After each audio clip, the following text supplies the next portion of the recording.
Hello everyone, this is Sapna Dhyani Sharma with you. Welcome in my channel Learning Center. Today we are going to start class 12 English first chapter, the last lesson book Flamingo. So now we will start about the author. यहाँ पे author के बारे में थोड़ी बहुत बातें बताई गई हैं, तो चलिए उन्हें जान लेते हैं। अल्फोंसी डाउटेट स्टोरी के राइटर हैं। ये एक फ्रेंच नॉवलिस्ट और शॉर्ट स्टोरी राइटर थे। और ये जो लास्ट लेसन ये चैप्टर है ये इन्होंने लिखा था तब जबकि फ्रांस और पर्शिया का वॉर चल रहा था, जो कि 1870 से 1871 तक चला था, जिसमें कि पर्शिया जीत गया था, फ्रांस की हार हुई थी। इस वॉर में जो फ्रांस की डिस्ट्रिक्ट थी Alsace and Lorraine Persian country के पास चले गए थे। पर्शियन कंट्री में पोलैंड ऑस्ट्रिया के पार्ट्स आते हैं। Read the story to find out what effect this had on life at school. तो इस स्टोरी को पढ़ने के बाद मतलब आपको पता चलेगा कि जो कोई भी वॉर होता है उस पर जब कोई कंट्री हार जाती है या फिर कोई कंट्री जब जीत जाती है तो सिर्फ उसके पॉलिटिकल इफेक्ट नहीं होते, इकोनॉमिकल इफेक्ट नहीं होते, बल्कि जो ह्यूमन की लाइफ होती है या वहाँ का जो भी कल्चर होता है उन सब चीज़ों पे भी किसी वॉर के हारने और जीतने का इफ़ेक्ट वहाँ पे पड़ता है। तो यहाँ पे हमें पता चलेगा कि इस वॉर में जो कि पर्शिया जीत गया था और फ्रांस इसको हार गया था, तो इसका स्कूल लाइफ जो थी उस पर क्या इफ़ेक्ट पड़ा था। तो चलिए स्टार्ट करते हैं। तो स्टोरी की स्टार्टिंग में जो हमारे प्रोटैगनिस्ट हैं, हिज नेम इज़ फ्रांस। तो उनका नाम फ्रांस है जो हमें स्टोरी बता रहे हैं। तो अपने बारे में बता रहे हैं कि मैं उस दिन स्कूल के लिए बहुत ज़्यादा लेट हो गया था। अपने घर से स्कूल के लिए बहुत वो लेट निकलते हैं और उन्हें बहुत डर लग रहा होता है क्योंकि उनके जो टीचर होते हैं एम हेमल, वो आज उनसे पार्टिसिपल के कुछ क्वेश्चंस पूछने वाले होते हैं। और फ्रांस को तो उसका पहला वर्ड भी तो याद नहीं था। तो जो फ्रांस होते हैं वो स्कूल जा रहे होते हैं, उनके मन में एक ख्याल आता है, एक थॉट आता है कि स्कूल जाकर डांट खाने से तो अच्छा है कि आज मैं स्कूल जाता ही नहीं हूँ और शाम तक इधर उधर घूम लेता हूँ। तभी वो सोचता है कि आज का मौसम भी कितना अच्छा है, चिड़ियाएँ चहचहा रही हैं, ठंडी हवाएं भी चल रही हैं। वहीं पर एक शॉ मिल था, शॉ मिल यानी जहाँ पे लकड़ियाँ काटी जाती हैं, तो उसके पीछे पर्शियन सोल्जर ड्रिलिंग कर रहे होंगे। तो ये सब क्या है, फ्रांस को बहुत अच्छा लग रहा था, बहुत ही ज़्यादा ये उसे टेम्पटिंग लग रहा था। अकॉर्डिंग टू पार्टिसिपल्स के जो क्वेश्चन थे उसके अकॉर्डिंग उसको ये सब बहुत अच्छा लग रहा था। लेकिन उसके अंदर इतनी स्ट्रेंथ थी, जो फ्रांस थे उनके अंदर इतनी स्ट्रेंथ थी कि वो स्कूल को बंक करने का जो थॉट था, जो विचार था, उसको छोड़ के मतलब वो आगे बढ़ सकते थे अपने स्कूल की तरफ। तो क्या है, वो जल्दी से अपने स्कूल की तरफ चले गए इन सब बातों को भूल कर। तो अपने बारे में वो आगे बताते हैं कि जब मैं टाउन हॉल को पास कर रहा था तो वहाँ पे बहुत ज़्यादा क्राउड था। जो बुलेटिन बोर्ड है उसके सामने बहुत ज़्यादा क्राउड था, बहुत भीड़ वहाँ पे थी।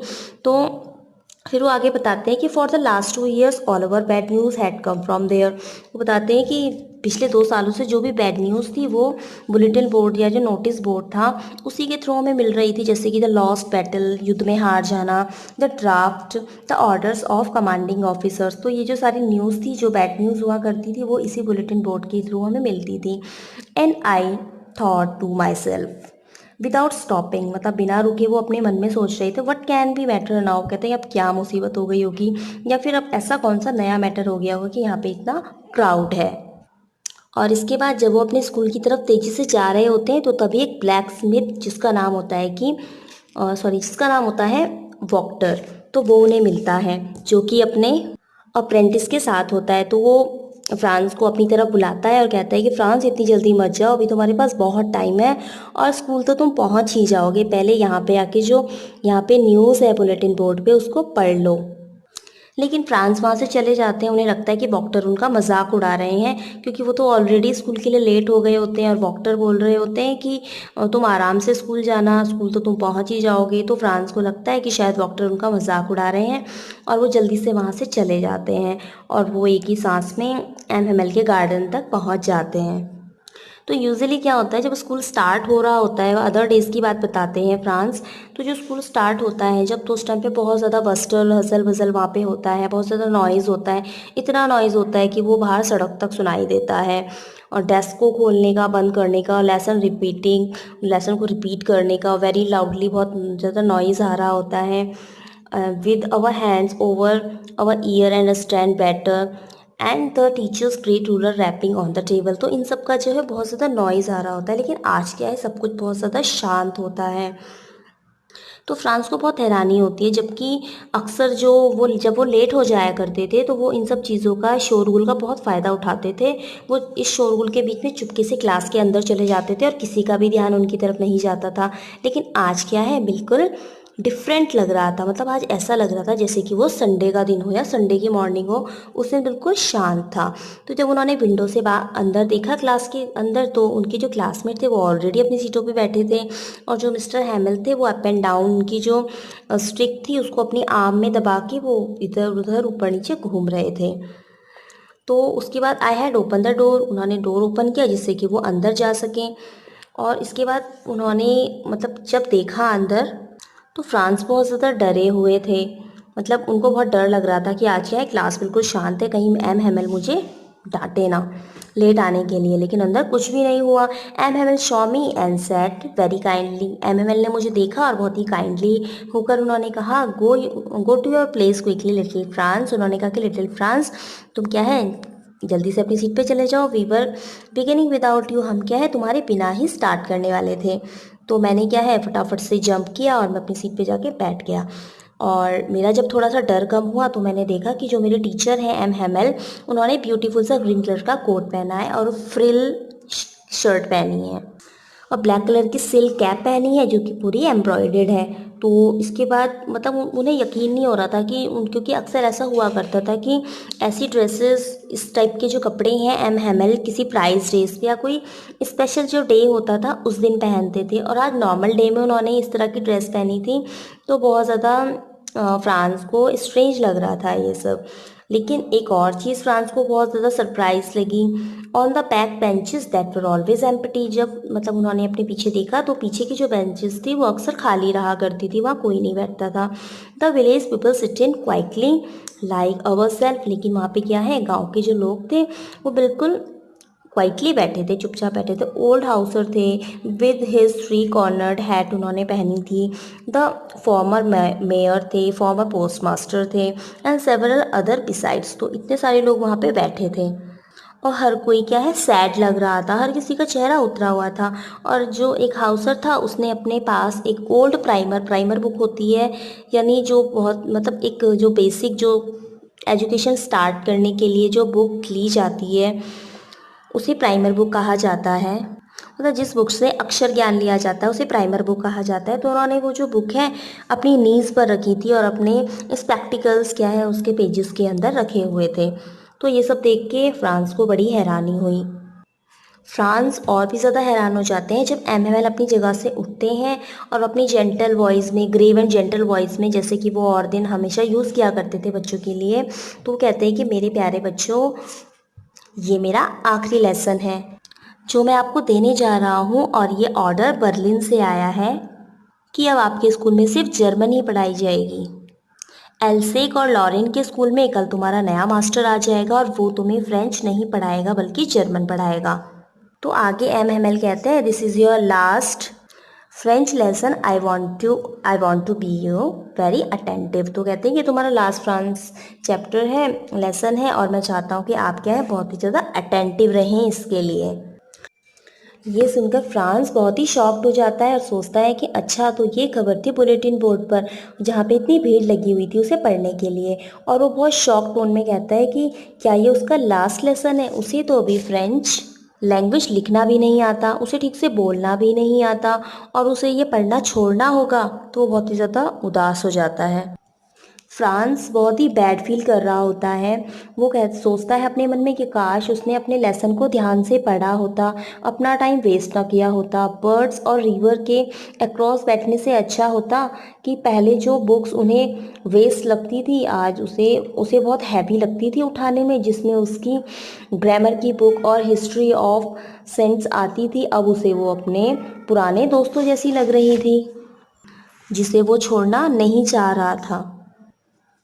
और उनके जो टीचर थे एम हेमल, उनके इस थॉट ने कि अब हम उनको कभी नहीं देखेंगे, made me forget all about his rural and how cranky he was. तो मतलब उस जो बहुत ही ज़्यादा फ्रांस को बुरा फील हो रहा था।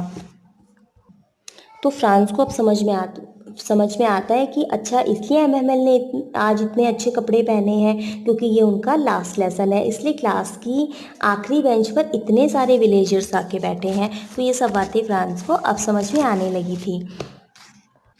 और फ्रांस को बहुत बुरा लग रहा था कि वो जो लोग थे वो कभी स्कूल नहीं गए थे, उन्होंने कभी ठीक से पढ़ाई नहीं की थी, और वो एमएमएल को थैंक्स बोलने आए थे जो कि 40 ईयर्स तक लगातार यहाँ पर पढ़ा रहे थे, पर अब वो यहाँ पर नहीं रहेंगे। तभी फ्रांस को ये बातें सोच रहा होता है, तभी एमएमएल उनका नाम लेते हैं। तो फ्रांस को लगता है कि अब ये उनकी टर्न है पार्टिसिपल के रूल बोलने की। तो फ्रांस बहुत डर जाते क्योंकि उन्होंने तो कुछ पढ़ा ही नहीं था।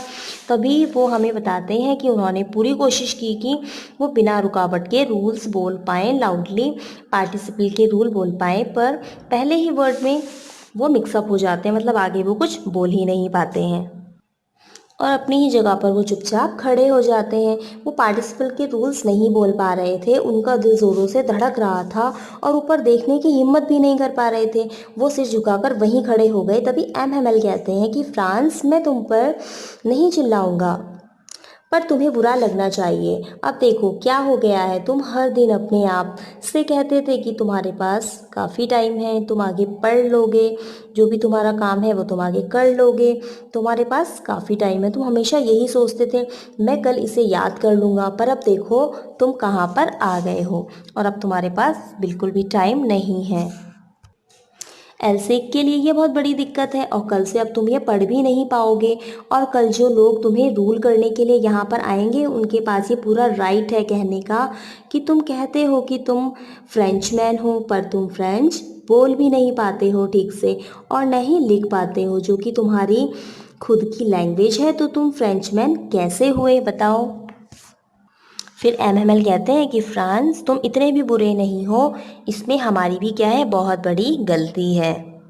तुम्हारे पेरेंट्स भी तुम पर ध्यान नहीं देते थे और उन्होंने तो कभी तुम्हारी पढ़ाई के लिए वो सीरियस नहीं हुए।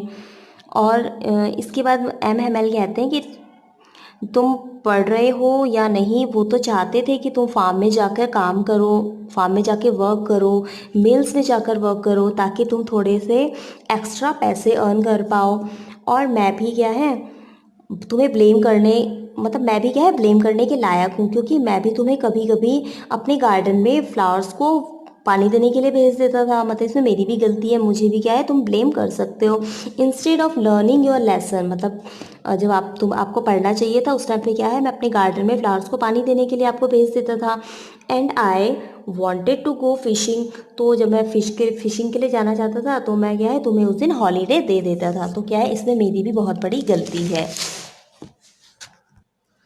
इन्हीं बातों को बताते बताते एमएमएल फ्रेंच लैंग्वेज के बारे में बताना शुरू कर देते हैं और कहते हैं कि जो फ्रेंच लैंग्वेज है दुनिया की सबसे ब्यूटीफुल लैंग्वेज है, ये सबसे ज़्यादा लॉजिकल लैंग्वेज है, हमें इसे बचाकर रखना होगा। और इस बात को कभी मत भूलना कि जब भी लोगों को गुलाम बना लिया जाता है, तो जब तक वो अपनी लैंग्वेज पर अपनी ग्रिपिंग बनाकर रखते हैं तब तक एक तरीके से उनके पास उनकी कैद की चाबी होती है। मतलब अपनी लैंग्वेज पे जब तक वो अपनी ग्रिपिंग अपनी पकड़ बना के रखते हैं, अपनी लैंग्वेज को बोलते हैं, मीन्स जब तक वो अपनी लैंग्वेज को रिजर्व करके रखते हैं तब तक वो उस एनसेल्फमेंट से बाहर आ सकते हैं। और जब वो एनसेल्फ की लैंग्वेज बोलने लगते हैं, उनकी लैंग्वेज बोलना स्टार्ट कर देते हैं, उनके जैसा रहन सहन करने लगते हैं, तो वो कभी भी क्या है आज़ाद नहीं हो सकते, कभी भी फ्री नहीं हो सकते। उसके बाद एमएमएल एक ग्रामर की बुक उठाते हैं और एक लेसन पढ़ाना स्टार्ट करते हैं। और फ्रांस आगे बताते हैं कि मैं क्या है पूरी तरह से अमेज्ड हो जाता हूँ या हो गया था। वो चौंक जाते हैं कि कितने अच्छे से उन्हें समझ में आ रहा है, उन्हें वो बहुत ही ईजी लग रहा है। मतलब इतने सालों से वो किसी भी बुक को ध्यान से पढ़ते नहीं थे और आज क्या है ये चैप्टर उन्हें बहुत ही ज़्यादा इंटरेस्टिंग लग रहा है और उन्हें एमएमएल की सारी बातें समझ में आ रही थी। और अब वो आगे सोचते हैं कि काश इससे पहले भी मैंने जो ये सारे चैप्टर थे, सारे लेसन थे, इनको केयरफुली सुना होता, इनको समझा होता और मेरे अंदर थोड़ा सा पेशेंस होता कि मैं अपनी पढ़ाई पे कंसंट्रेट कर पाता। और आज इस चैप्टर को एमएमएल भी बहुत अच्छे से समझा रहे हैं, बहुत अच्छे से पढ़ा रहे हैं, क्योंकि वो चाहते हैं कि वो जो पढ़ा रहे हैं एक ही बार में सभी स्टूडेंट को समझ में आ जाए और वो सारी चीज़ें जो उन्हें पता हैं एक ही बार में सारे स्टूडेंट्स को वो सिखाना चाहते थे। ग्रामर के इस लेसन के बाद उनका एक लेसन हुआ राइटिंग का। एमएमएल बहुत सारी न्यू कॉपीज़ लेके आए थे स्टूडेंट्स के लिए, जिसके ऊपर लिखा हुआ था कर्सिव हैंडराइटिंग में, जिसके ऊपर लिखा हुआ था फ्रांस एल्सेक, फ्रांस एल्सेक। इसका मीनिंग था कि जो डिस्ट्रिक्ट है एल्सेक वो फ्रांस बिलोंग करता है, जर्मनी उसे बिलोंग नहीं करता।